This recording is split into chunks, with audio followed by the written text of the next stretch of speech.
environments. No doubt. Good stuff. All right, Johnny Mac. John, I was thinking about the offense, something we'll talk a lot about this offseason, something we've already talked a lot about. We've had a couple defensive segments recently in the last couple of shows.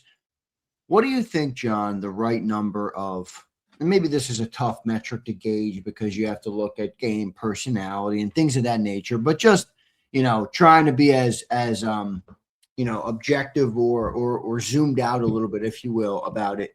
What do you think the right amount of attempts per game this year is for the passing? Because I think we've thought about the Sean Mannion experiment.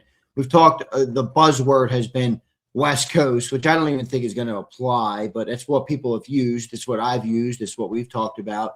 What do you think the right number of attempts is this year, for them? Do you expect any uptick in volume when it comes to passing the football this year?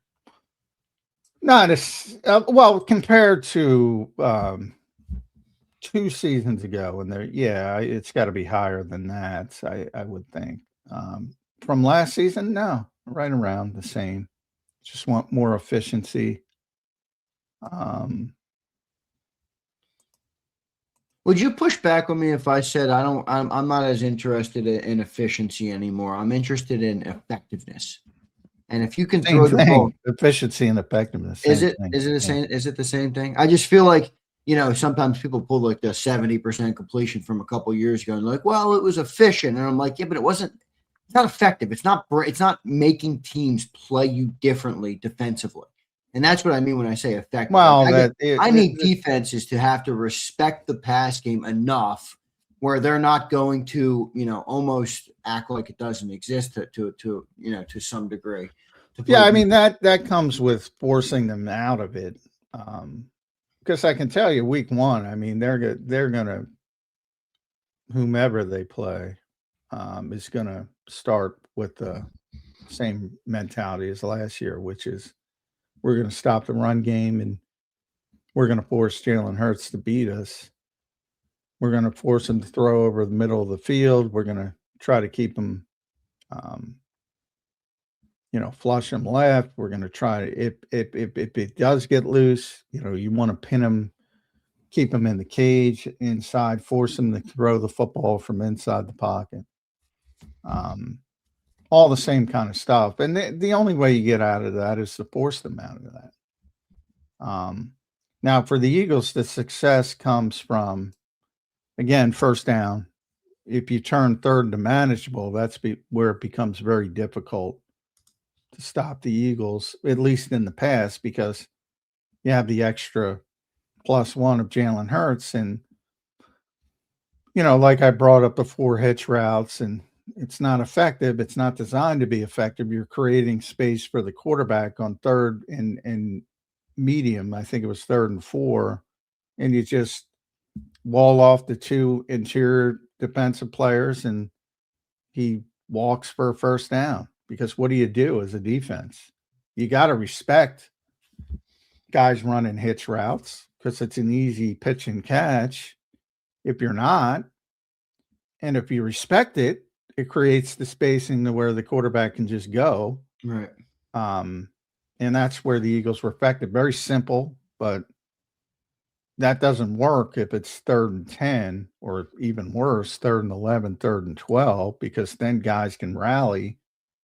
And even if he gets a 7-yard gain, you're punting or you're forcing them to go for it in a 4th and 4 or whatever, and it's advantage defense.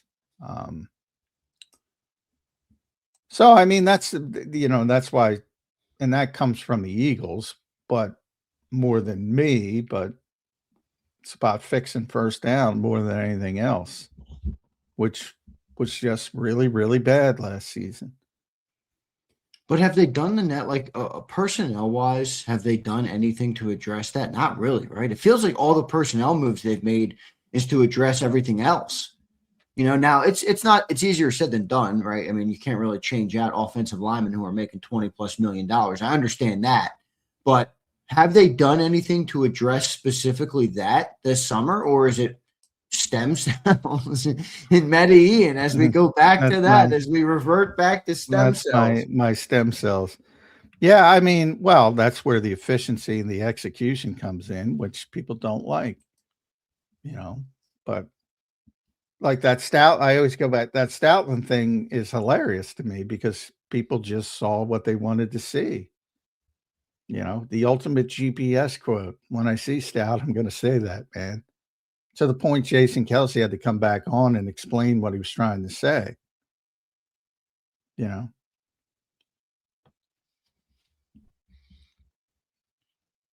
and he started with execution.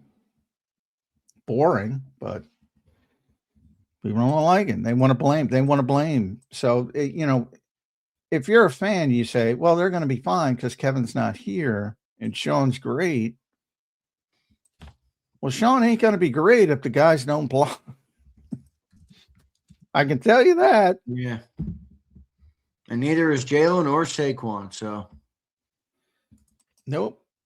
And it won't be Sean's fault either. mm-mm.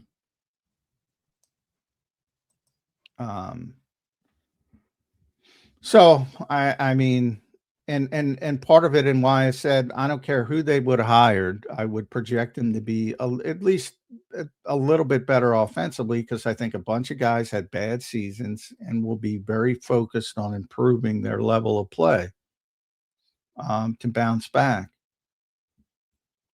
When you have 11 players and 9 of them went backwards. I don't count Tyler Steen and because it was the first year as a starter. But he went backwards from Mackay the year prior. So 10 of 11 went backwards positionally. And the one you could argue that stayed the same at least was Devontae, in my opinion. 10 of 11 getting worse in the same season.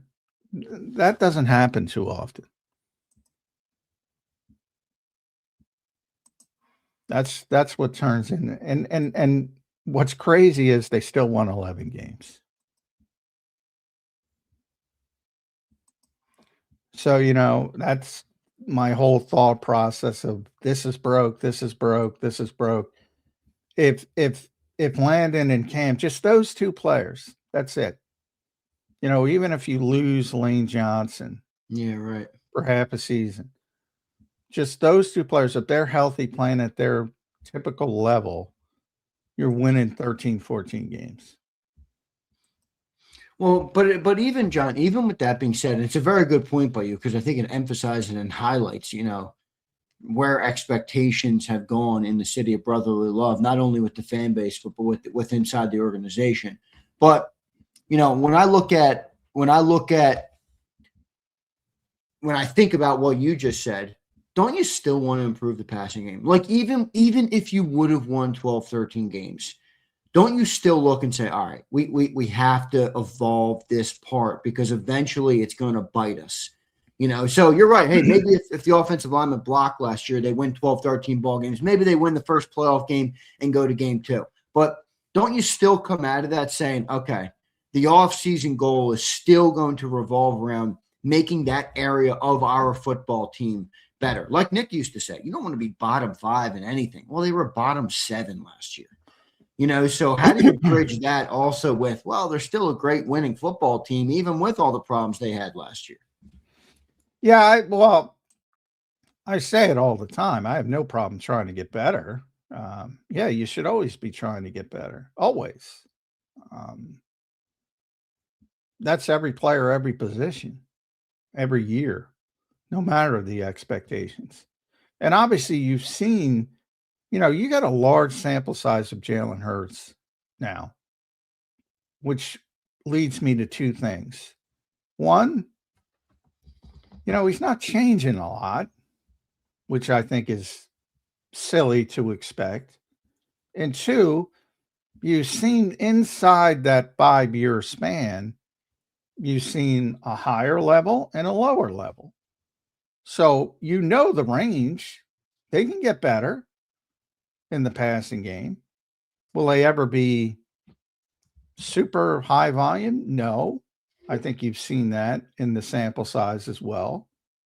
But you can see where you can go up and where you can go down. And that has to do with the execution and that type of things. When they're executing at a high level, when it's 3rd and 3 instead of 3rd and 10, Right. they're better because the defense, everything's on the table. And to what degree, John? And by the way, that's no different than any other team. Yeah, I agree. To what degree, in your opinion, in your estimation, do you think the offensive, the passing game has hindered or contributed to defenses catching up with the running game? Or do you think it's strictly and much more so has to do with the health and the production of the offense as compared to when you don't have an effective passing game? Defenses can play differently. They can stack the box. They can focus on different things. And, ultimately you're not going to be as effective because the NFL defenses are good no matter who you play. Well, ultimately, when the Eagles are doing well, everybody says, everybody uses the phrase, pick your poison. Well, NFL defensive coordinators have picked their poison. They picked their poison. Right. And they're okay with it. That doesn't mean even last year in a terrible year, most notably the Minnesota game, they picked their poison and the Eagles made them pay for it.